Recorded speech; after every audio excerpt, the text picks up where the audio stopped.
Hi, this is Matt Renfro, and this is my transference reflection for AEP 873, Google in Education. Exploration stage. Based on the course title, Google in Education, I assumed this course would teach me about various Google apps that I could use in my classroom. This belief was primarily based on the course title itself. My assumption was that this course would serve primarily as a review for me. In my previous undergraduate and graduate technology-based courses, Google Apps have been utilized for a number of assignments. Therefore, I assumed I've learned just about all there was to know about Google Apps. In most of my previous courses in education, the instructors guided the learning process. In other words, it was utilizing direct instruction.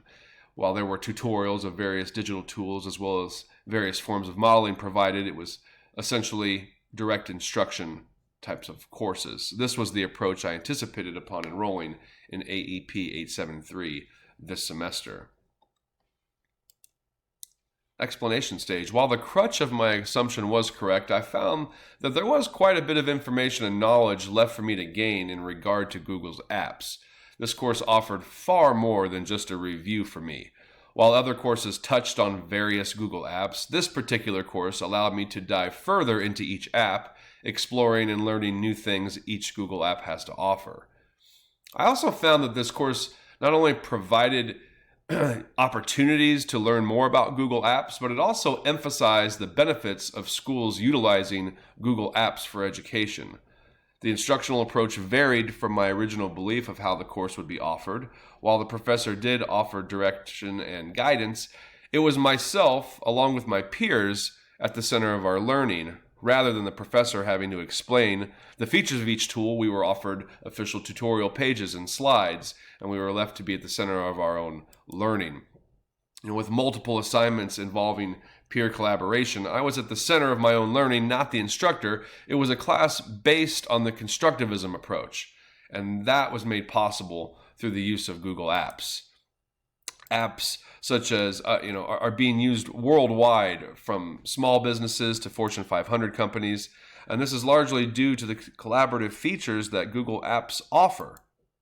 Peer collaboration allows for a constructive approach to learning, and Google Apps certainly provides these types of opportunities. Another reason why I feel that schools should strongly consider going Google is the cost efficiency aspect. The average cost for a school district to purchase a textbook for a student is $250 per student.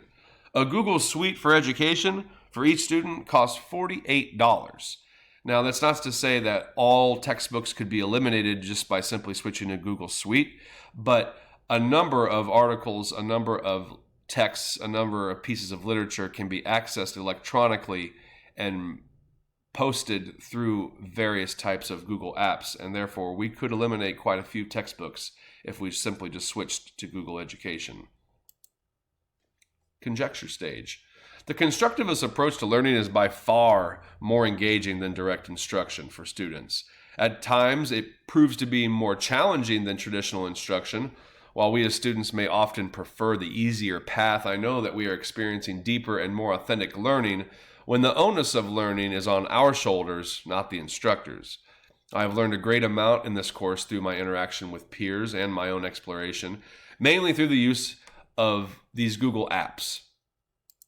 Apps such as Google Docs, which allows for instant access to documents. It allows for collaboration. It allows for a direct line of communication between a teacher and a student, or between students themselves, peer-to-peer interactions. This is especially effective in courses such as the courses I teach, like English, and even some theater classes where writing is essential. And so Google Docs certainly can add to the learning aspects of those courses. Google Slides, which allows for collaboration and presentation of ideas and facts for both the instructor and the student. I use Google Slides to show my knowledge to my students and to provide them with information, and they in turn can also use that to show me what they know and to show me their learning. Google Classroom, an easily managed online space where students can access and submit work electronically, as well as respond to other peers' submissions. So it's not just a place that houses assignments. There can be interaction between teachers and students on Google Classroom. And while we didn't use Google Classroom for our platform in this course, we did have opportunities to look further into it. What we used in this course and what can be used in classrooms as well is Google Communities, which is a platform for both students and teachers to interact, communicate, collaborate on any number of projects or assignments. You can create tabs where students can submit work there as well. It is a little more sophisticated platform, I feel. I think that Google Classroom is a little more adaptable for the high school classroom. Google Communities is much more appropriate for the college level. Analysis stage. My level of engagement and learning through constructivism leads me to reflect on my own instructional approaches as well as the scope and sequence of my instruction. Reflecting on ways to design instruction that reflects my subject content involves examining data and making decisions based on all of students' needs, however diverse they may be. Such reflection, in my opinion, separates the good teachers from the great ones. If we as teachers are going to truly prepare students for the 21st century, technology should be a component of our classrooms, and Google Apps for Education is at the forefront of this movement. Our actions as teachers utilizing technology in the classroom should be reflective of the ISTE standards for educators as well as the TPACK standards. Through our ongoing education, we are currently learners.